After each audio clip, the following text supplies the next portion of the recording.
या आपण आजच्या भक्तीला सुरुवात करूया. आपण प्रार्थना करू. हे आमच्या स्वर्गातील सर्वसमर्थ थोर आणि पवित्र सेनाधीश परमेश्वरा, हा ख्रिस्त जन्मोत्सवाचा आनंद देवबाप्पा सर्व जगभरामध्ये शांतीने, आनंदाने, उत्साहाने, तुझ्या आशीर्वादाने साजरा होऊ दे. देवबाप्पा, तुझी शांती या जगभरातील सर्व लोकांना दे. देवबाप्पा, या तुझ्या आनंदाच्या दिवसाच्या प्रसंगी प्रभू, या जगभरामधून कोरोना व्हायरसचं थैमान जे आहे ते तू काढून टाक. सर्व देवबाप्पा, सर्व पृथ्वी तुझ्या हाताखाली आहे, तुझ्या हाताने ती बनवलेली आहे. सर्वसमर्थ बाप्पा म्हणून तू आज्ञा केलीस, तरीही हा कोरोना व्हायरस या सर्व जगामधून निघून जाईल असा आमचा विश्वास आहे. सर्वसमर्थ देवबाप्पा, आमच्यावर दया कर, आमच्यावर कृपा कर आणि देवबाप्पा, तुझा जन्म आमच्या अंतःकरणामध्ये होऊ दे. आणि प्रभू, तू स्वतः आमचं या सर्वापासून संरक्षण कर. सर्व मान, महिमा, आदरण, गौरव केवळ तुलाच असू दे. तुझं तारण देवबाप्पा या सर्व जगातील लोकांना कळू दे. देवबाप्पा, प्रत्येक गुडघा तुझ्या नावाने टेकला जाऊ दे. आणि देवबाप्पा, प्रत्येक जिभेने येशू हा प्रभू आहे असं कबूल करावं, असं होऊ दे. आमचा धन्य तारणारा प्रभू श्री ख्रिस्त याच्याद्वारे मागतो नाही बाप्पा, आमेन. आपण एक गीत गाऊन देवाची स्तुती करूया. गीत क्रमांक आहे 76. गीत क्रमांक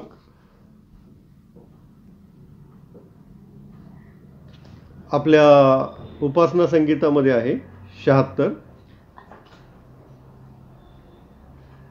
आणि अँग्लिकन उपासना संगीताच्या पुस्तकामध्ये आहे 86. चला चला जाओ. गीत क्रमांक 87. चला चला जाओ.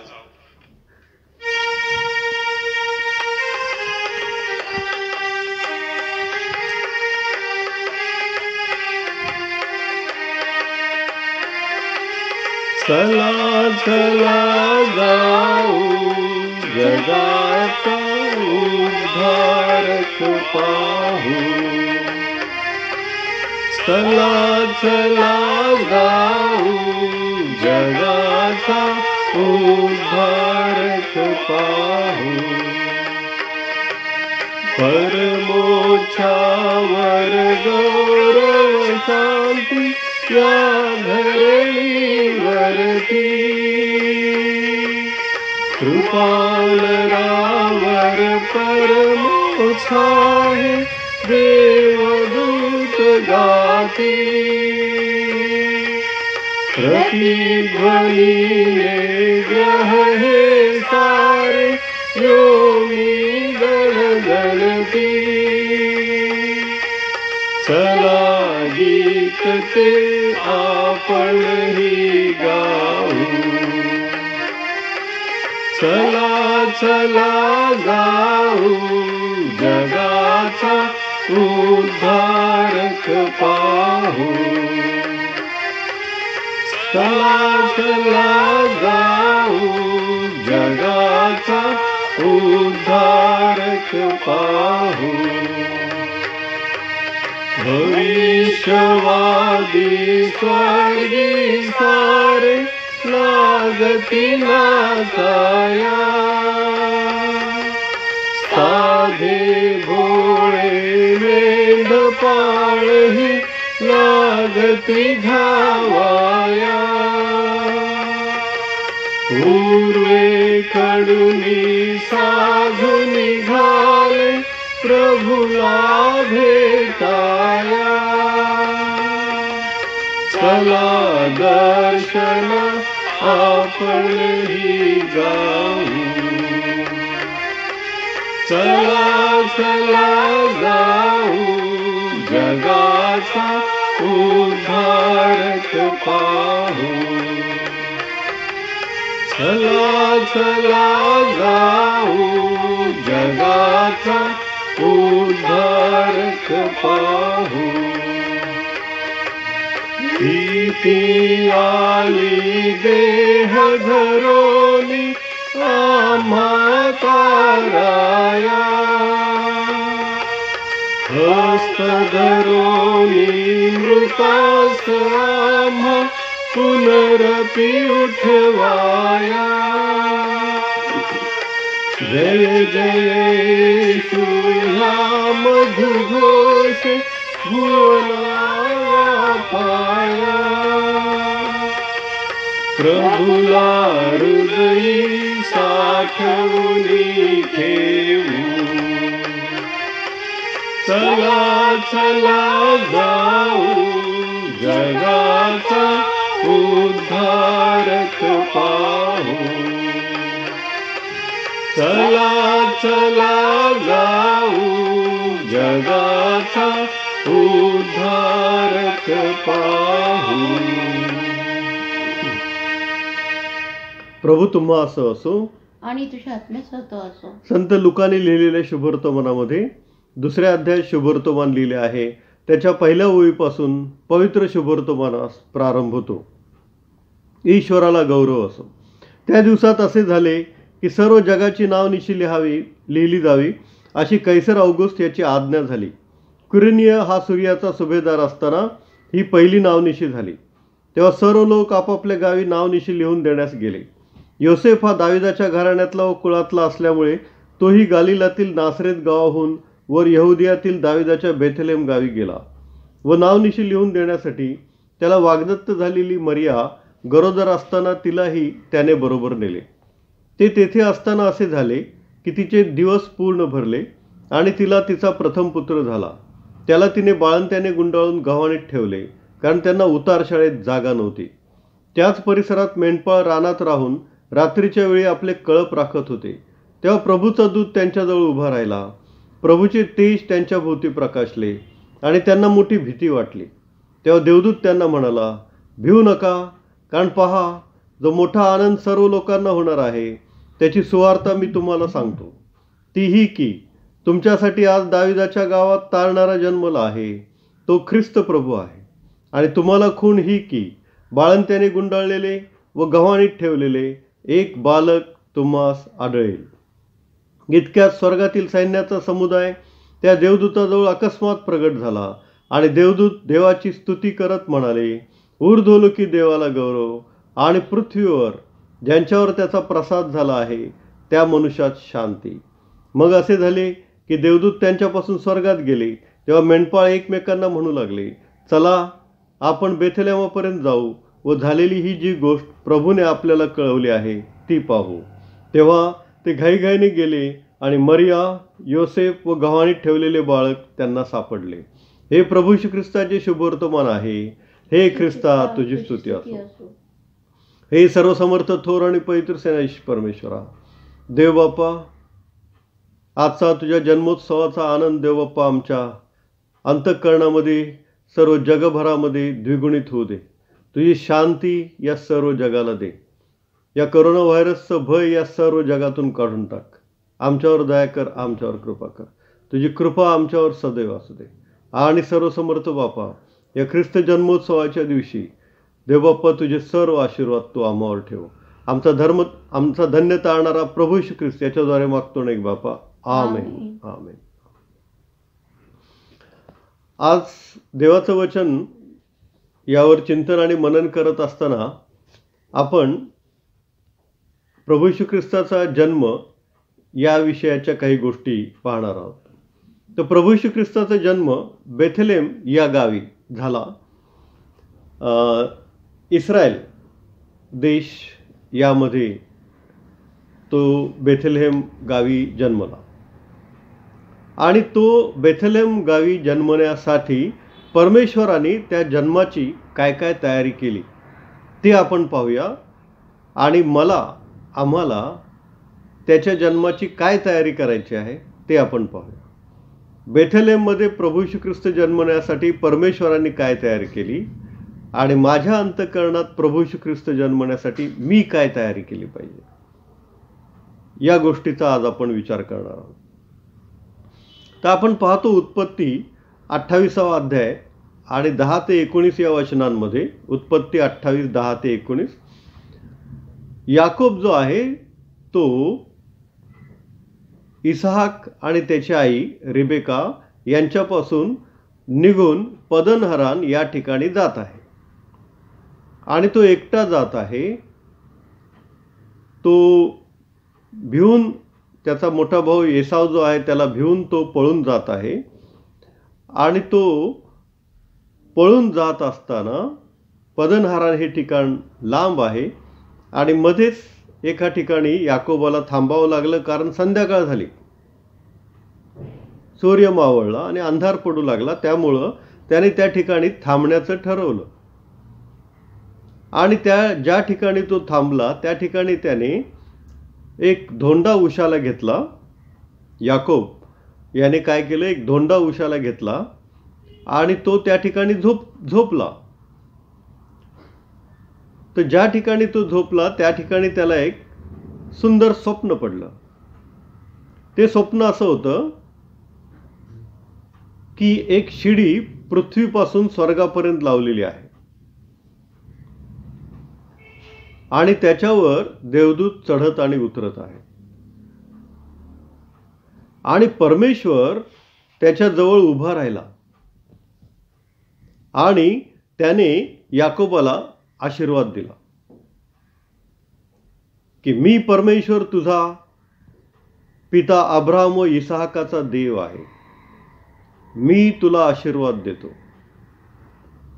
पूर्व व पश्चिम, उत्तर व दक्षिण या सर्व दिशांमध्ये तुझा विस्तार होईल. तू जेथे कुठे जाशील तिकडे मी तुझबरोबर असेन आणि मी तुझं संरक्षण करेन. असं उत्पत्ती 28 अध्याय आणि 13व्या वचनामध्ये परमेश्वराने त्याला आशीर्वाद दिलेला आहे. आणि असं लिहिलेलं आहे की पहा, परमेश्वर त्याच पाशी उभा राहून त्याला आशीर्वाद दिला. म्हणजे परमेश्वर यहोवा देव स्वतः त्या ठिकाणी उतरला. आणि आपल्याला माहिती आहे की परमेश्वर ज्या ठिकाणी उतरतो ते ठिकाण पवित्र होतं. पवित्र होतं. सिनाय पर्वतावर होरेब टेकडीवर जळत्या झुडपातून जेव्हा परमेश्वराने मोशेला दर्शन दिलं तेव्हा परमेश्वर म्हणाला, तुझ्या पायातील जोडे म्हणजे चपला काढ, कारण ही जागा पवित्र आहे. कारण परमेश्वर त्या ठिकाणी उतरला होता. तसाच परमेश्वर या याकोबाच्या दर्शनामध्ये याकोबाच्या जवळ उतरलेला आहे. आणि ह्या जमिनीवर परमेश्वर उतरला आणि म्हणून ती भूमी काय झाली, पवित्र झाली. आणि परमेश्वराने या याकोबाला आशीर्वाद दिला की तुझी संतती पुष्कळ होईल, मी तुला आशीर्वाद देईन, तू जिकडे जाशील तिकडे मी तुझ्याबरोबर असेन आणि मी तुझं संरक्षण करेन. आणि मग त्या ठिकाणचं नाव याकोबाने काय ठेवलं हे आपल्याला त्याच अध्यायामध्ये उत्पत्ती 28:19 वचनामध्ये पाहायला मिळतं की त्या ठिकाणचं नाव याकोबाने बेथेल असं ठेवलं. बेथेल. बेथेल म्हणजे देवाचं घर. बेथ म्हणजे घर, एल म्हणजे देव. बेथेल म्हणजे देवाचं घर. म्हणजे त्या ठिकाणचं नाव पहिले लूज असं होतं आणि त्या ठिकाणचं नाव आता याकोबाने बेथेल असं ठेवलेलं आहे. बेथेल म्हणजे देवाचं घर.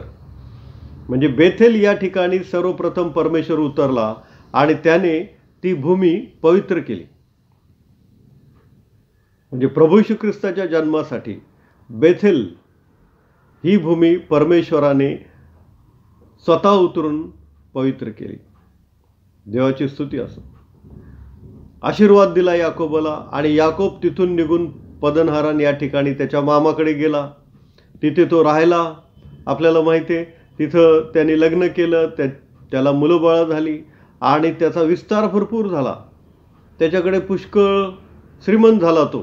पुष्कळ गुरंढोरं, बैल, गाढवं, शेरडं, मेंढरं, उंट पुष्कळ झाले त्याच्याकडे. पुष्कळ सोनं आणि रुपयाने तो संपन्न झाला. जाताना तो एकटा गेला होता, परंतु येताना त्याच्याकडे नोकर चाकर अशा जवळजवळ 2 टोळ्या होत्या त्याच्याकडे. पुष्कळ लोक, पुष्कळ नोकर चाकर त्याच्याजवळ होते, त्याच्याबरोबर होते. आणि असा तो पुन्हा परत यायला लागला, कारण परमेश्वराने त्याला आज्ञा केली की तू पुन्हा तुझ्या देशात, कनान देशामध्ये म्हणजे इस्रायल देशामध्ये जा. अशी परमेश्वराने आज्ञा केल्यानंतर तो पुन्हा आपला सर्व लवाजमा, आपलं सर्व धनसंपत्ती, सर्व काही घेऊन तो येऊ लागला परमेश्वराच्या आज्ञेने. आणि त्याला लक्षात होतं की स्वप्न कुठे पडलं होतं, परमेश्वर कुठल्या ठिकाणी उतरला होता आणि कुठे त्याला आशीर्वाद दिला होता. आणि त्याने तो जो धोंडा उशाला घेऊन तो झोपला होता ना, तोच धोंडा जमिनीमध्ये पुरून त्याला तेलाचा अभिषेक करून ते स्मारक स्तंभ केला होता. ते ठिकाण लक्षात राहावं म्हणून, बेथेल हे ठिकाण. आणि मग पुन्हा याकोब त्या ठिकाणी आला आणि त्या ठिकाणी आल्यावर त्याने ते ठिकाण पुन्हा ओळखलं आणि त्या ठिकाणी त्याने काय केलं, एक वेदी बांधली. काय केलं, एक वेदी बांधली आणि परमेश्वराची उपकार स्तुती केली. तेच बेथेल ठिकाण, देवाचं घर. मग उत्पत्ती 35वा अध्याय 9वं वचन, यामध्ये असं म्हटलेलं आहे की देवाने त्याला पुन्हा दर्शन देऊन आशीर्वाद दिला. पुन्हा परमेश्वर तिथे उतरला, पुन्हा परमेश्वराने त्याला दर्शन दिलं आणि पुन्हा परमेश्वराने त्याला काय केलेलं आहे, आशीर्वाद दिलेला आहे. म्हणजे या बेथेल या ठिकाणी परमेश्वर स्वतः किती वेळा उतरला, 2दा. एकदा याकोब जाताना आणि पुन्हा याकोब आल्यानंतर त्या बेथेल या ठिकाणी थांबला, वेदी बांधली. तिथं परमेश्वराने त्याला पुन्हा दर्शन दिलं, आशीर्वाद दिला. उत्पत्ती 35:13 मध्ये असं म्हटलेलं आहे, तेथूनच परमेश्वराने आरोहण केलं स्वर्गामध्ये. म्हणजे परमेश्वर तिथं उतरला, त्याने ती भूमी पुन्हा एकदा पवित्र केली आणि तिथूनच तो स्वर्गामध्ये गेला. आणि मग त्या ठिकाणाचं नाव जे बेथेल ठेवलं होतं, तिथं उत्पत्ती 35:7 मध्ये काय म्हटलेलं आहे पहा, तेथे त्याने एक वेदी बांधली व त्या ठिकाणचे नाव एल बेथेल, म्हणजे बेथेलचा देव असं ठेवलं. म्हणजे आता पहिले जाताना त्याने त्या ठिकाणाचं नाव बेथेल असं ठेवलं होतं, आता येताना त्या देवाचं नाव पण त्याने ठेवलं. त्या देवाचं नाव एल बेथेल, म्हणजे बेथेलचा देव. बेथेल म्हणजे देवाचं घर, एल बेथेल म्हणजे बेथेलचा देव. म्हणजे प्रभू श्री ख्रिस्ताचं आणखी एक नाव आपल्याला उत्पत्ती 35:7 मध्ये पाहायला मिळतं.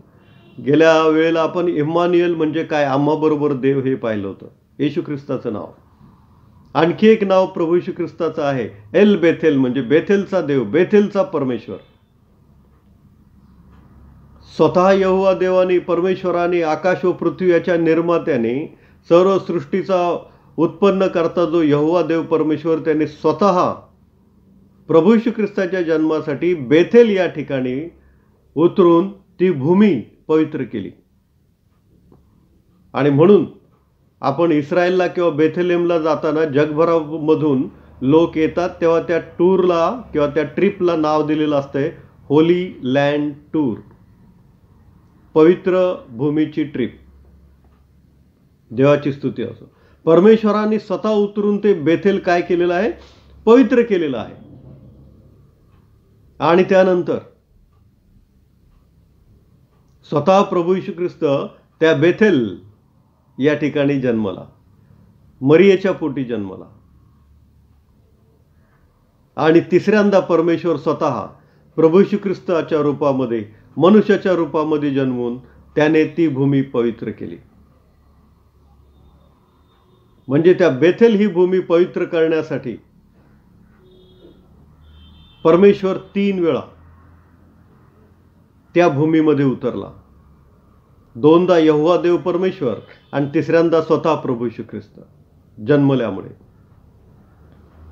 म्हणजे बघा, परमेश्वराने ते बेथेल ही भूमी पवित्र करण्यासाठी, प्रभू येशू ख्रिस्ताच्या जन्मासाठी किती तयारी केली, किती तयारी केली, की त्याने 3 वेळा उतरून ती भूमी काय केलेली आहे, पवित्र केलेली आहे.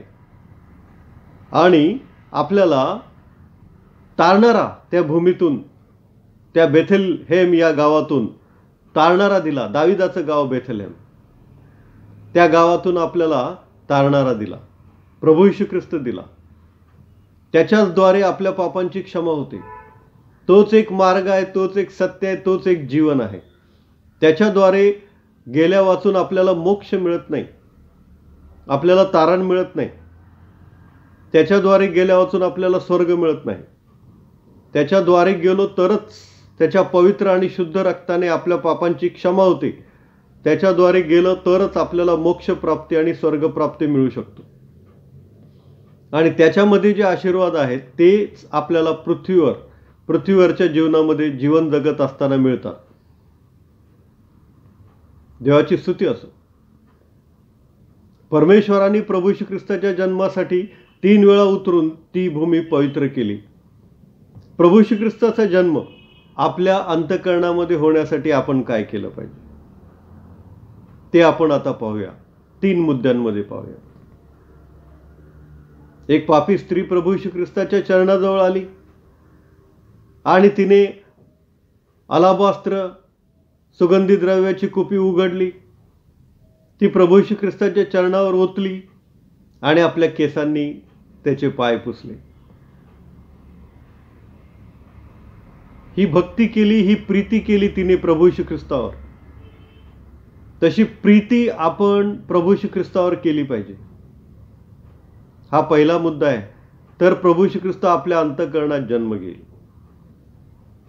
आपण प्रभू श्री ख्रिस्तावर प्रीती केली पाहिजे. देवाने तर आपल्यावर प्रीती केलेली आहे आणि त्याचा एकुलता एक पुत्र प्रभू श्री ख्रिस्त आपल्यासाठी दिलेला आहे. त्याच्याद्वारे तारण आहे. योहान 3:16. देवाने जगावर एवढी प्रीती केली की त्याने आपला एकुलता एक पुत्र दिला, यासाठी की जो कोणी त्याचवर विश्वास ठेवतो त्याचा नाश होऊ नये, तर त्यास सार्वकालिक जीवन प्राप्त व्हावे. त्याच्याद्वारे आपल्याला सार्वकालिक जीवन आहे. त्याने परमेश्वराने आपल्यावर प्रीती केलेली आहे. त्याने त्याचा एकुलता एक पुत्र दिलेला आहे. आपणही त्याच्यावर प्रीती करायची आहे. जशी ती पापी स्त्री येऊन येशू ख्रिस्ताच्या चरणाजवळ बसली, तसं आपण येऊन प्रभू श्री ख्रिस्ताच्या चरणाजवळ बसलं पाहिजे. त्याच्या चर्चमध्ये, त्याच्या मंदिरामध्ये आलं पाहिजे. आपण आपले भाऊ बहीण, आई वडील, पत्नी, मुलं यांना भेटण्यासाठी जी काय आपुलकी, प्रेम, प्रीती, उत्साह असतो, आपण आवडीने आपल्या या नातेवाईकांना भेटायला जातो, आपण आवडीने त्यांच्यावर प्रीती करतो, तशी प्रीती आपण प्रभू श्री ख्रिस्तावर केली पाहिजे. त्याला भेटण्यासाठी आपलं मन सदैव उत्सुक असलं पाहिजे. केव्हा त्याला भेटीन, त्याच्या चरणाजवळ येईन असं आपल्याला झालं पाहिजे. तर प्रभू श्री ख्रिस्त आपल्या अंतःकरणात जन्मेल. तर पहिला मुद्दा असा आहे की आपण प्रभू श्री ख्रिस्तावर प्रीती केली पाहिजे. त्याला भेटण्यासाठी आपण उत्सुक असलं पाहिजे.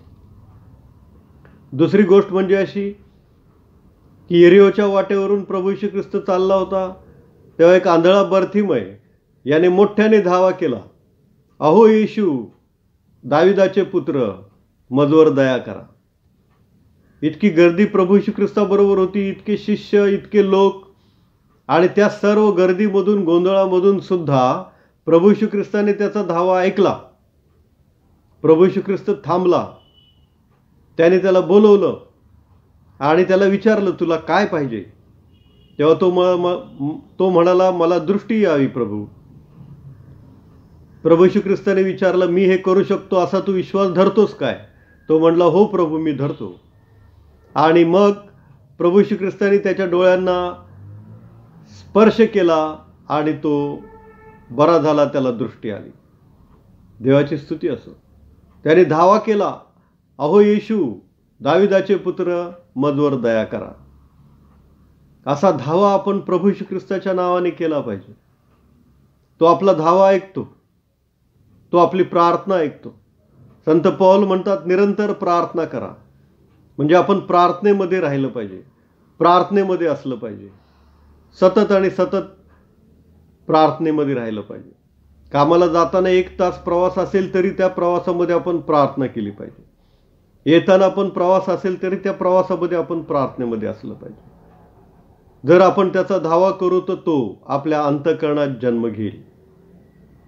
आणि तिसरी गोष्ट म्हणजे अशी की याकोबाची एका ठिकाणी देवदूताबरोबर झोंबी झाली आणि ती देवदूताबरोबर झोंबी पुष्कळ वेळ चालली.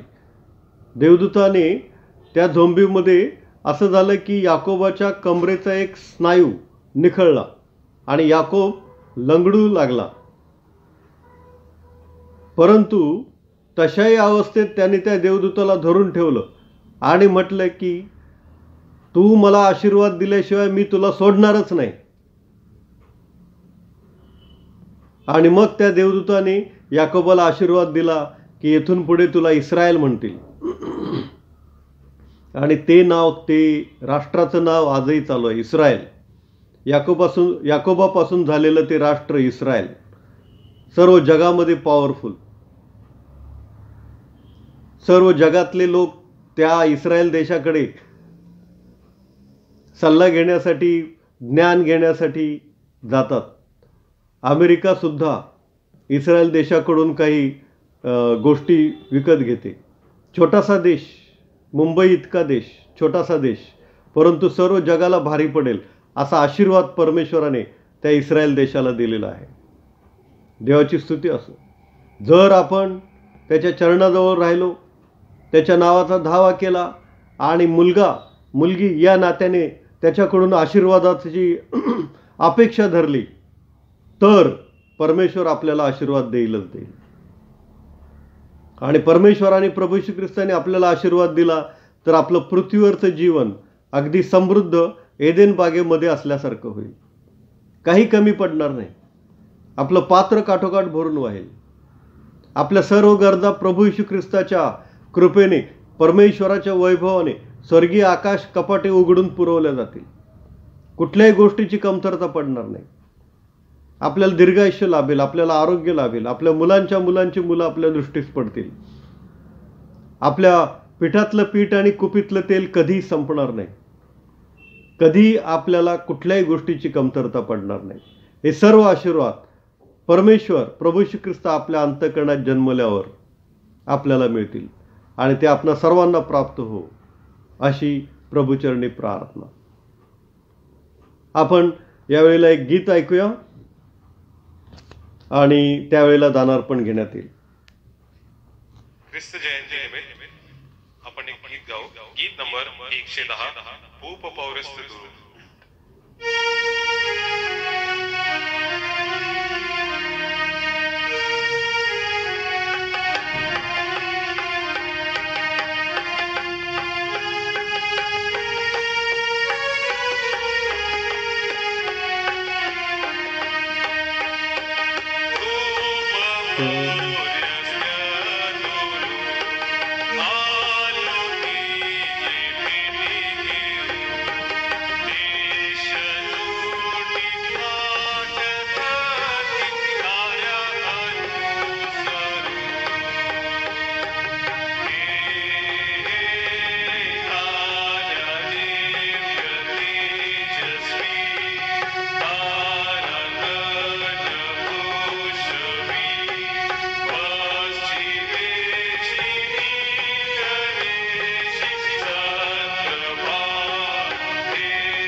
आपण प्रभूची प्रार्थना म्हणूया. हे आमच्या स्वर्गातील बापा, तुझे नाम पवित्र मानले जाओ, तुझे राज्य हो, जसे स्वर्गात तसे पृथ्वीवर आहे, तुझ्या इच्छेप्रमाणे हो.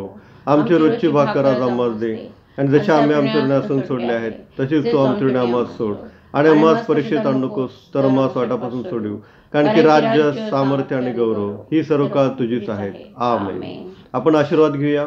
आणि आता मेंढरांचा मान मेंढपाळ जो परमेश्वर याची दया, आमचा तारणारा प्रभू श्री ख्रिस्ताची कृपा आणि पवित्र आत्म्याची सहभागिता तुम्हा सर्वांबरोबर आणि मजबरोबर आता आणि सदा सर्व काळ असो. आमेन.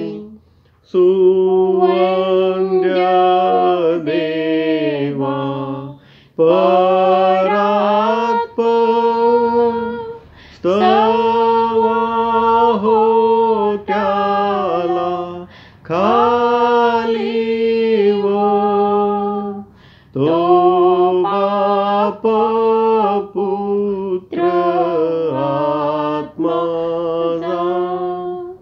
त्रेक्याला त्या अनंत आमेन. प्रभू येशूची शांती तुम्हा सर्वांबरोबर असो. आमेन.